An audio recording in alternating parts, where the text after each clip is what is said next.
নমস্কাৰ বন্ধু বান্ধৱীসকল, মোৰ আন এটি ভিডিঅ'লৈ আপোনালোক সকলোকে স্বাগতম জনালোঁ।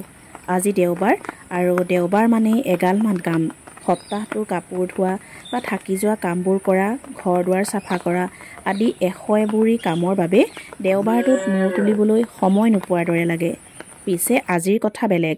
আহাৰ মাহ আৰম্ভ হ'ল, তাতে এতিয়া অম্বুবাচী অৰ্থাৎ হাত লাগিল। সেয়ে বৰষুণে বৰষুণ। কাৰণ অম্বু শব্দৰ অৰ্থই হৈছে পানী আৰু বাচি মানে হৈছে সূচনা। এতিয়া যিহেতু খেতিৰ সময় আৰু খেতিৰ বাবে আটাইতকৈ প্ৰয়োজনীয় উপাদানবিধেই হ'ল পানী। গতিকে এই সময়ছোৱাত পৃথিৱী উৰ্বৰা হয় বুলি বিশ্বাস কৰা হয় আৰু অম্বুবাচীৰ লগত আচলতে পৃথিৱী উৰ্বৰা হোৱাৰ বিশ্বাসেই জড়িত হৈ আছে।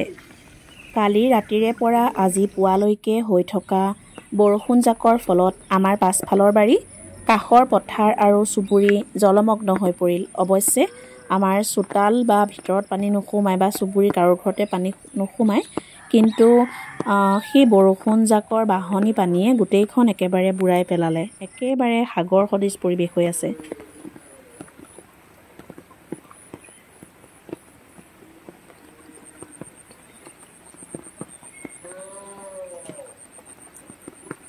এয়া আহাৰৰ প্ৰথমটো ঢল। ইয়াৰ আগতে বৰষুণ দিছিল যদিও এনেকৈ ঢল অহা নাছিলে।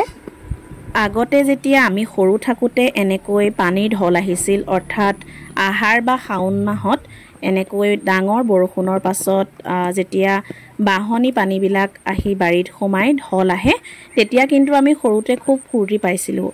আমি কাগজৰ নাও সাজি সাজি নাওবিলাক এনেকৈ উটাই দিছিলোঁ বা পানী খেলি খেলি ভাল পাইছিলোঁ। আৰু আজিৰ ঢল দেখিও মোৰ সেই শৈশৱৰ কথাখিনিলৈয়ে মনত পৰি গ'ল।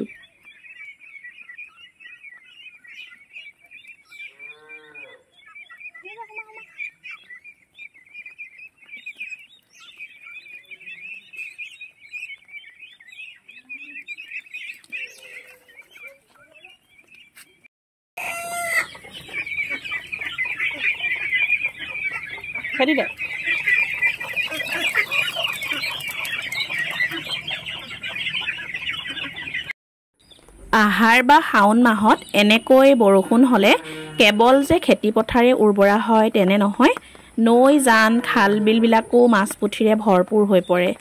আৰু এই সময়ছোৱাৰ বৰষুণজাক খেতিয়কৰ বাবে আশীৰ্বাদ স্বৰূপ হৈ পৰে। কাৰণ আমি গাঁৱৰ মানুহ আৰু গাঁও মানেই হৈছে খেতিপথাৰ।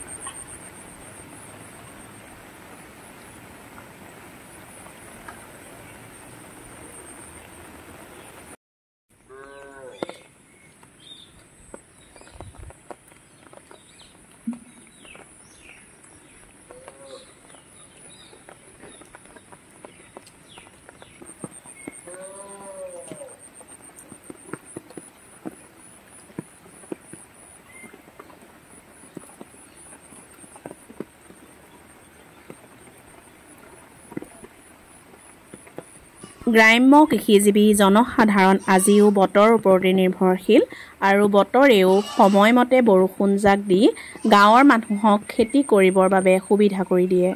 বৰ্ষণমুখৰ পুৱাটোৰ আজি পৰিৱেশটো মই আপোনালোকক দেখুৱালোঁ। আজিৰ ভিডিঅ'টোত ইমানেই। আপোনালোকক পুনৰবাৰ নতুন এটা ভিডিঅ'ত লগ পোৱাৰ আশাৰে আজিলৈ ইমানেই। সকলোকে আন্তৰিক ধন্যবাদ জ্ঞাপন কৰিলোঁ।